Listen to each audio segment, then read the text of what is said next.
में क्या होता है कि पंज वक्ता नमाजों की बाजमात अदायगी का हमसे एहतमाम होता है। इमामत मामूली खिदमत नहीं है, बहुत मुश्किल काम है। मैं कई मरतबा सुना चुका। एक मुसल्ली था, मुझसे कहने लगा कि आप इमामत करते और तनख्वाह लेते, आप अगर इमाम नहीं रहते तो भी तो आपको नमाज पढ़नी पड़ती ना। तो जो नमाज आप पढ़ते वही नमाज आप बजाय चटाई के मुसल्ले पर पढ़ लिए तो आप पगार लेंगे क्या?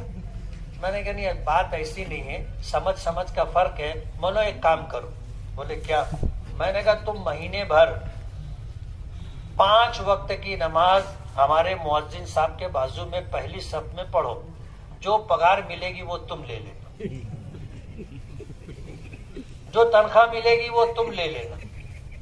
अब गुफ्तगू के बाद पहली नमाज में वो था मुअज्जिन के बाजू, मैं भी उसको ऐसे घूम के देखा। दूसरी नमाज में 2-4 लोगों के बाद था, मैं उसको देखा ना तो वो सर उठा ही नहीं रहा था नीचे से। तीसरी नमाज में पहली सफ के आखिर में था और चौथी नमाज में नहीं था पहली सफ में। अब हमारे यहाँ सहूलत ये है कि नमाज पढ़ाए, सलाम फेरे, दुआ किए, निकल के मदरसे में चले जाते हैं और वहां से दरवाजा है, मैं भी सहन में आकर के खड़ा हो गया उसका इस्तेकबाल करने।